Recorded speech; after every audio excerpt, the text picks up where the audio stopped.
네. 그럼 오늘 방송 여기서 마칠까요? 네. 네, 수고하셨습니다.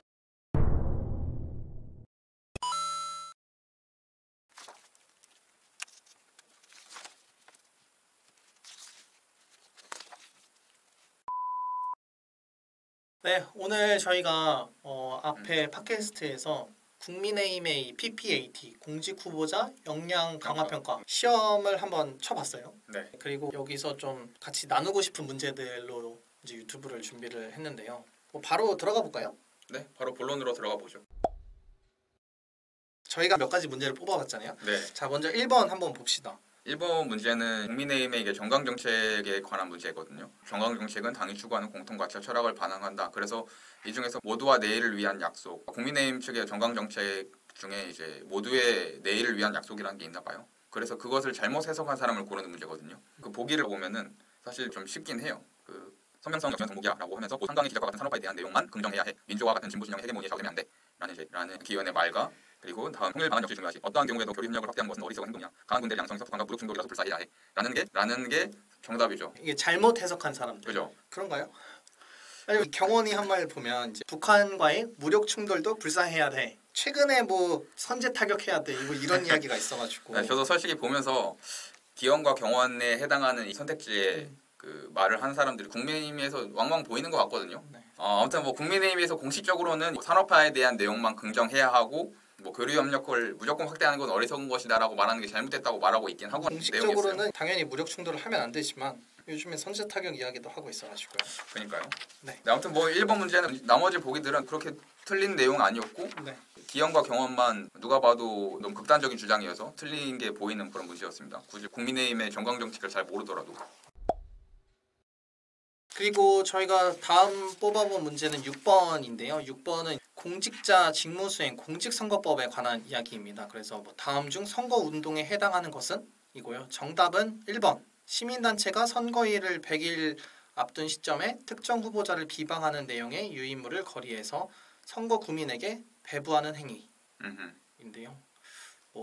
명확하게 이거 선거운동인데 뭐 약간 좀 잘 모르겠는 게 공직 선거 후보자들이 시민단체에서 하는 이런 선거 행동을 알아야 될까? 라는 생각이 드는 것 같아요. 뭐 예를 들어서 지금 선거관리위원회에서 일하시는 분들이라면 이 문제를 알아야 될 필요가 있겠지만 후보자들이 알 필요가 있을까라는 생각이 드는 질문이었던 것 같아요. 그래도 한편으로는 후보자라면은 자기 캠프에서 벌어지는 선거 운동들에 대한 책임은 자기가 져야 되잖아요.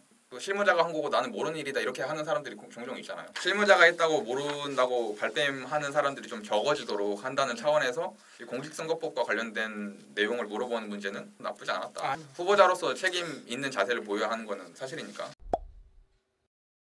네, 다음은 11번이에요. 11번은 분석 및 판단력 평가네요. 네, 이 문제 좀 재밌긴 했어요. 우리가 통계를 해석하는 데 있어서 쉽게 발생하는 오류들 이런 것들을 지적하는 문제인데 의뢰 생각을 잘 논리적으로 반박한 것을 찾아라는 문제예요.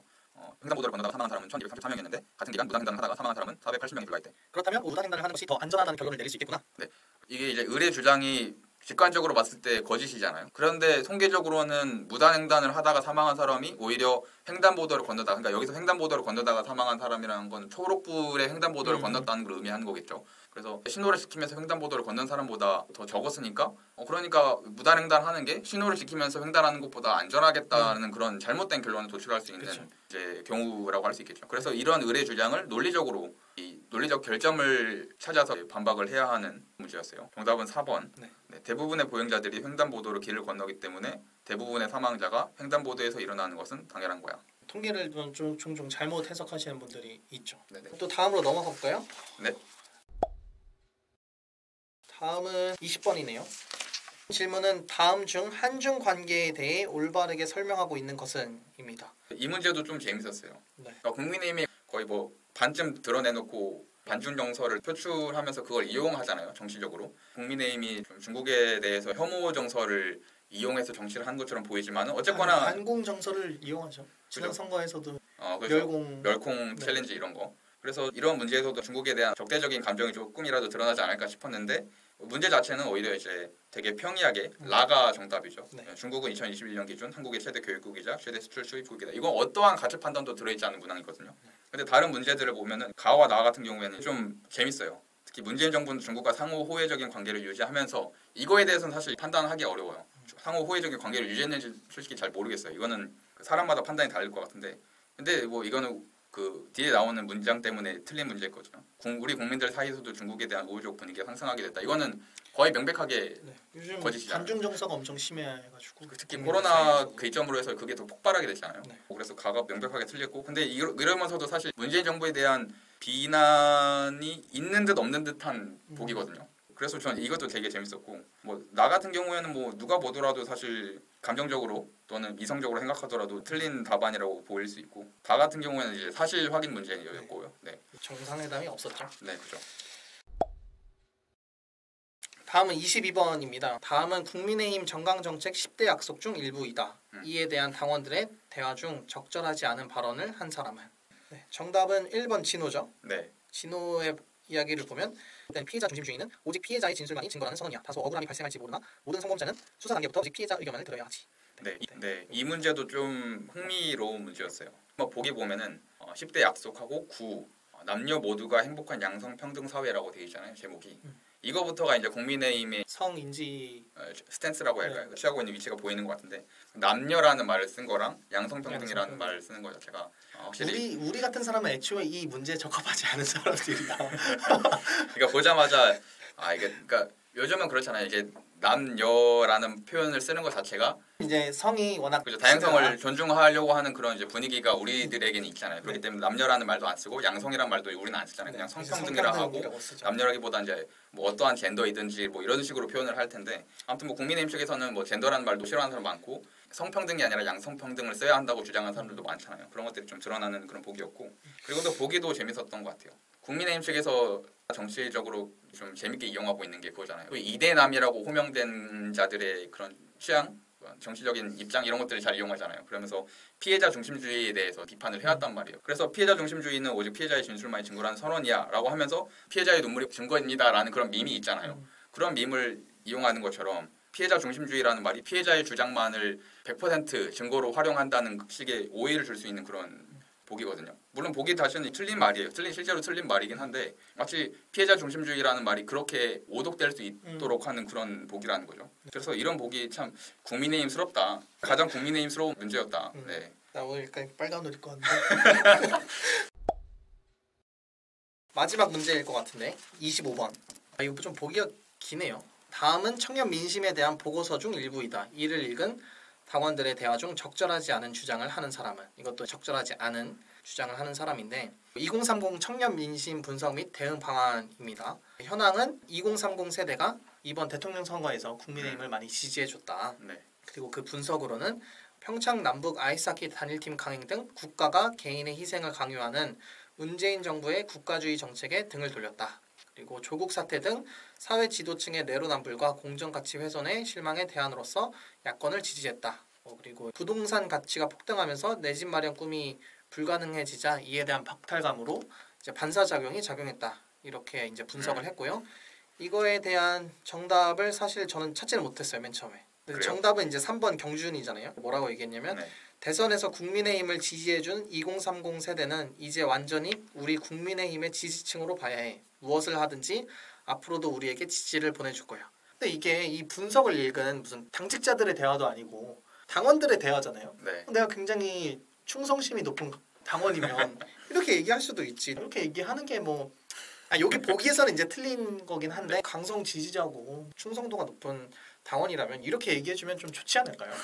그래? 근데 뭐 이렇게 얘기해주면 좋을 것 같은데. 언제나 정통적인 관점에서 봤을 때는 어쨌거나 간언하는 사람이 좋은 사람인 거잖아요. 그래서 이런 좀 입에 발린 말을 하는 사람보다는 그러니까 보통의 당원들이 할 수 있는 대화일 수도 있는데 어쨌거나 이 문제는 뭐 중학교 도덕 문제 같은 거잖아요. 가장 극단적인 주장을 하는 그런 보기를 찍는 거니까. 그래서 이것도 뭐 저는 어렵지 않게 3번 찍었습니다. 저는 뭐 다른 것들이 뭐 크게 틀린 말이 없는데 이제 경준이 그나마 좀 틀린 것 같아가지고. 네, 근데 이것도 청년 민심과 관련된 문제잖아요. 19대 대통령 선거 때부터 뭐 지방선거 총선 다 청년층이 대체로 그 국민의힘 지지세가 약했잖아요. 약했죠. 그런데 지난 그 보궐선거를 기점으로 해서 청년층의 국민의힘 지지가 강화되기 시작했단 말이에요. 그걸 이제 어떻게 해석하고 있는지를 이제 볼 수 있는 그것도 나름대로 재밌는 문제였던 것 같아요.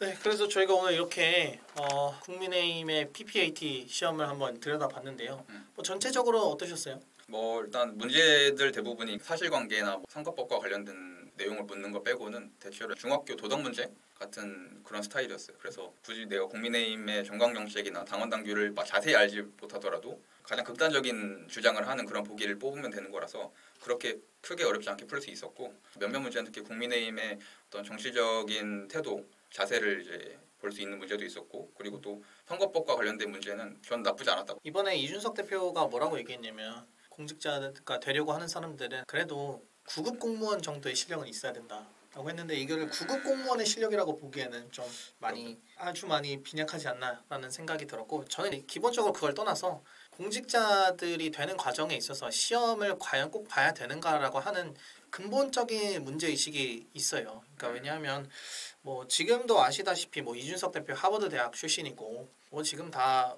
내노라는 대학에 나오신 분들이 이제 정치를 하고 있잖아요. 네. 그럼에도 불구하고 우리나라 정치가 크게 만족스럽다라고 할 수는 없잖아요.